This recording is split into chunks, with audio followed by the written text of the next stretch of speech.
Soldier on, my good countrymen. Keep fighting for your children now. Keep fighting for your land.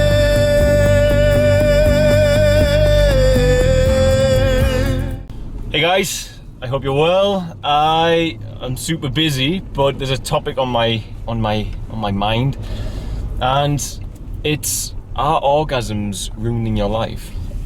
I'm talking to you from my car today, and this is an attempt by me to capitalize on time and energy, because I drive half an hour to and fro all the time to the boys' home nearly every day, and I don't like to hold the camera and chat, of course, so I've bought this clamp so as I can use the camera in the car.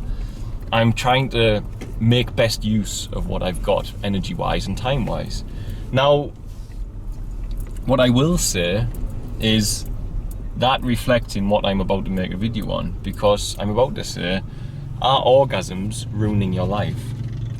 Now, if you look at this correctly, every person has a finite level of energy inside their body, and every day you have to replenish that energy. You have to rest, you have to eat, you have to drink, you have to sleep, you have to calm your mind. All of these things lead to a more functional and efficient human being. Now, it also shows that everything is finite within you and you must replenish it. If you are masturbating and orgasming every single day, or having sex every single day, then you're creating much more work for your body to be able to restore that energy.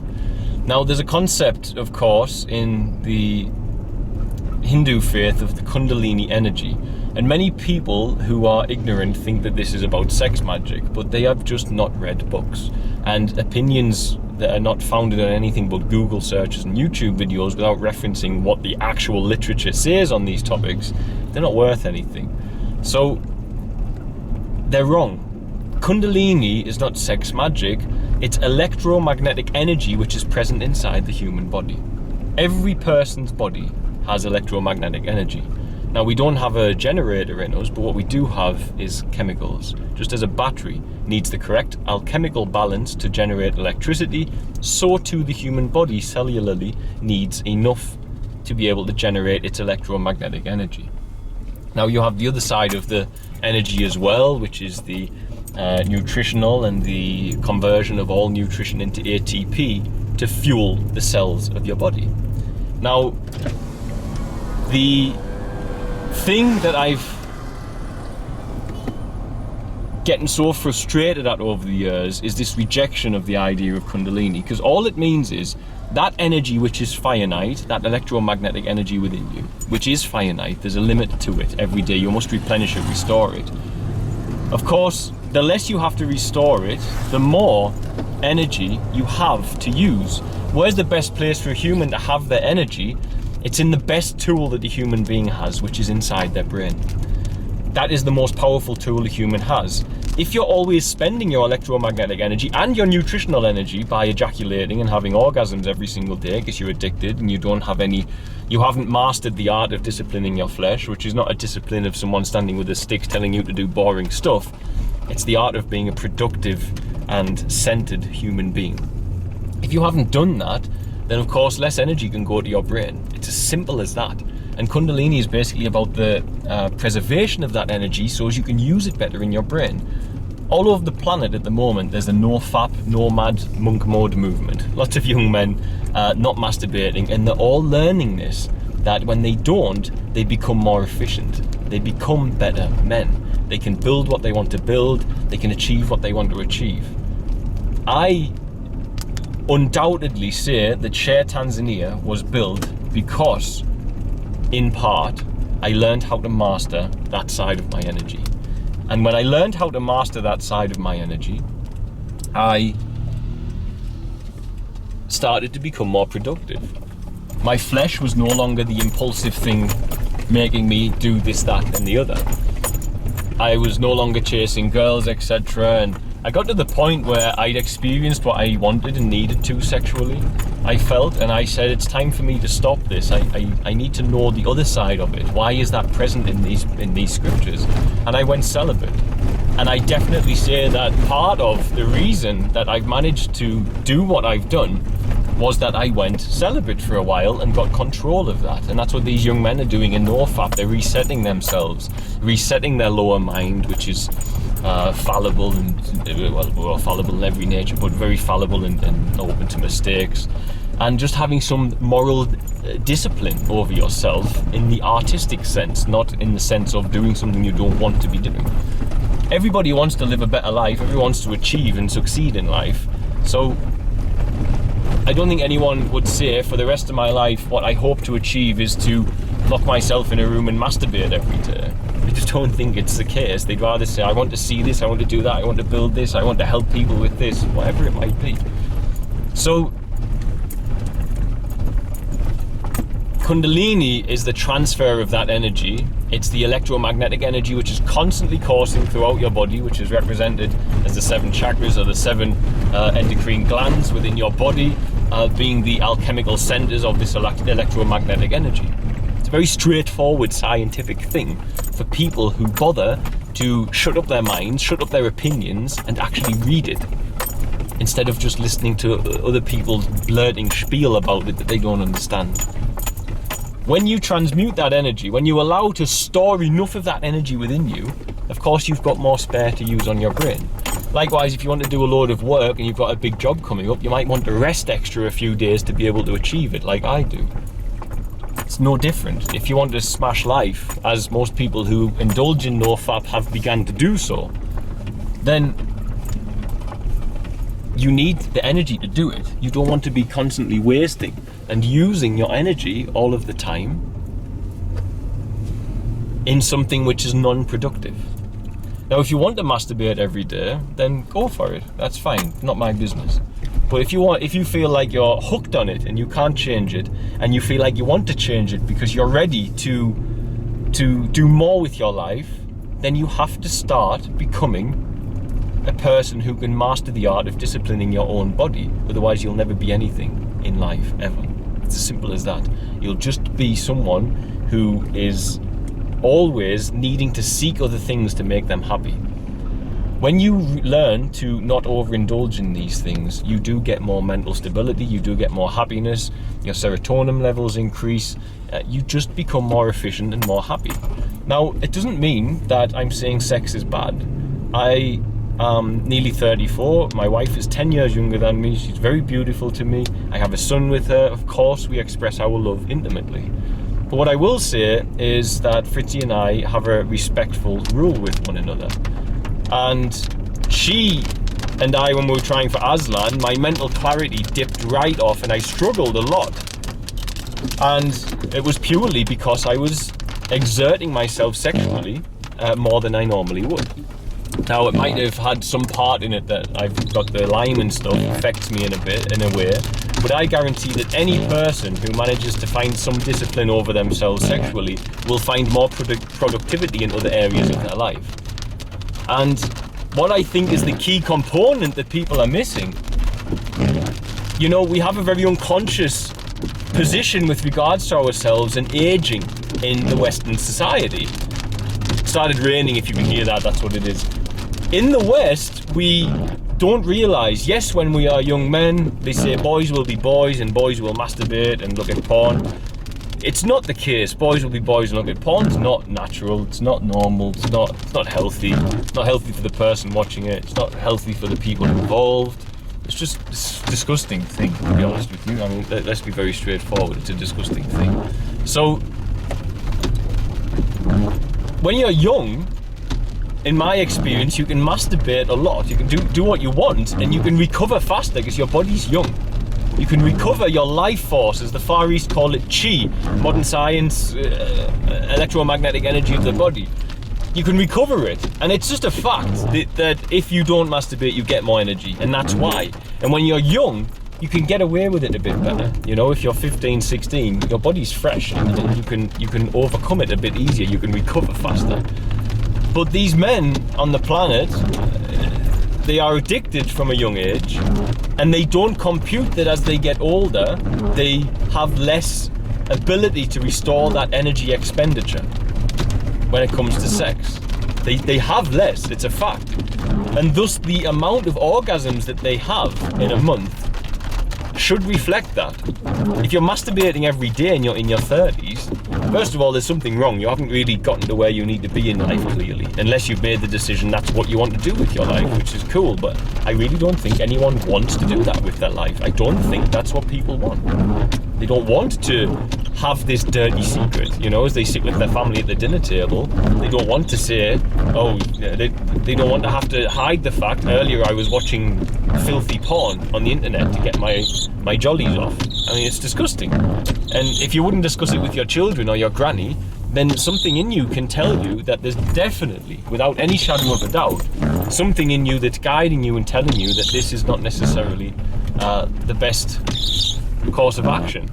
So the other thing I noticed is that I have to reduce the amount of orgasms I have based on my health, based on what I'm doing with my life at the time, and based on my age. So I calculate for myself, I know for myself at the moment, I should have no more than 2 a month. That's where I'm at. Now I'm 33 and that's happening to me, but that's how I feel it in my mental health and in my productivity. No more than 2 a month. And people will think that sounds crazy, but this is how it works. It doesn't mean you can't be intimate with people. It doesn't mean you can't make love. You can. Actually, it makes making love more intense, because you're not chasing the orgasm, you're present, you're there, and the enjoyment is experiencing it there. If you're chasing the orgasm, the enjoyment is at the end somewhere, and that's a problem, because it takes you out of the present moment. It takes you to the goal, and that's why we see all of this aggressive sexual porn on the internet, because it's about getting men to aim for the goal of orgasm. But we know that that's not healthy. We know it's not.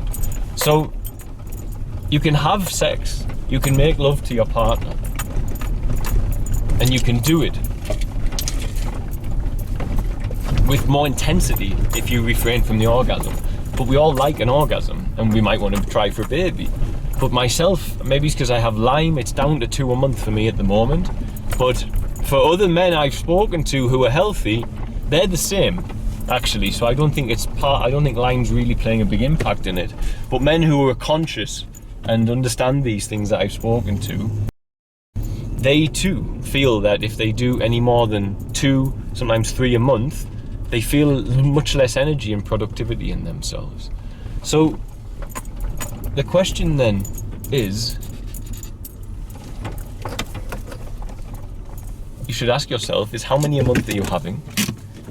How many do you need? Are you addicted? And if so, are you strong enough to stop and take a break so you can find more brain power by preserving that precious energy and having more of it available to use inside your brain and the other organs of your body to function better? It's as simple as that, guys. It's a very straightforward thing. But everyone fears it. Everyone says, oh, Kundalini, sex magic. It's never been sex magic. It's never ever been sex magic at all. This is just an absolute lie from ignorant people who don't know what they're talking about.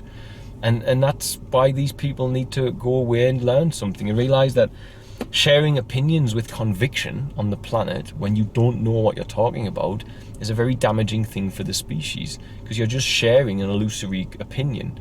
And despite the fact people feel that their opinions have got some sort of merit and value, they're worth absolutely nothing in the realm of truth. Truth is singular. Everything that is true is singular. Opinion is in the billions. So you should be careful what you promote and share. But above all, the main message of this for me is the misuse of orgasms is destroying the lives of many people all over the planet. Some might get away with it, that's fine. Do what you want with your life. But if you're trying to be productive and you can't get there, and you can't stop masturbating, especially if it's porn. Porn goes out saying blanket porn is just disgusting and shouldn't be around. But if you are struggling to achieve and you can't stop masturbating, try that first. That's your first goal. Forget about trying to achieve something. That's your first achievement. Try and stop masturbating. And if you can stop masturbating, then you'll start to find the same benefits that millions of others are finding at the moment. And like I say, I definitely say that gaining control of that is one of the key components as to how I managed to build Share Tanzania.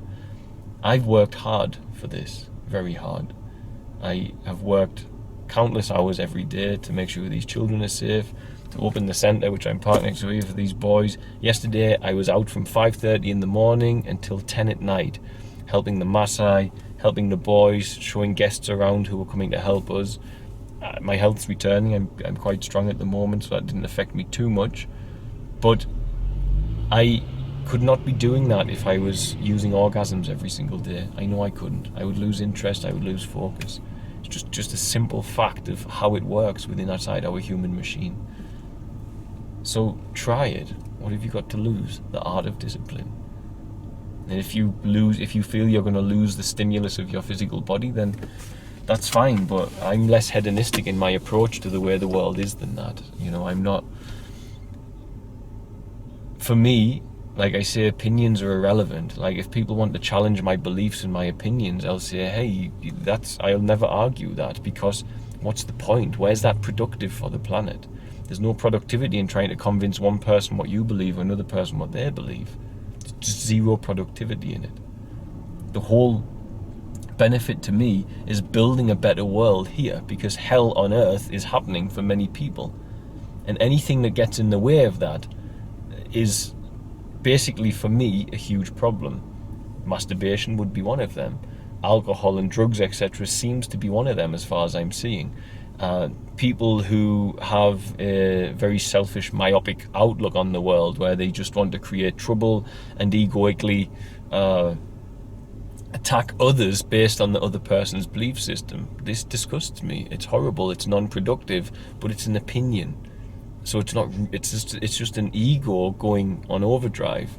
And in my experience, the biggest egos on the biggest overdrive in my personal life and friends that I've had around me are undoubtedly the people I've seen who misuse the sexual energy within inside themselves. Those who have a difficulty with their sexual morality, etc., really tend to dwell more inside the thinking mind. But they also, in my experience, seem to be much less intelligent than those who have that art of discipline over their body, and much less efficient and much less wise, and actually, in my experience, less moral as well. They seem to have less morality, and that is my experience. And thus, I can only say that must echo in the same as all of us, because we are all human beings at the end of the day. So are orgasms ruining your life? Well, for some they make life livable and bearable, but for a great many, I guarantee they are spoiling those persons from achieving their dreams and seeing the things they want to see in life.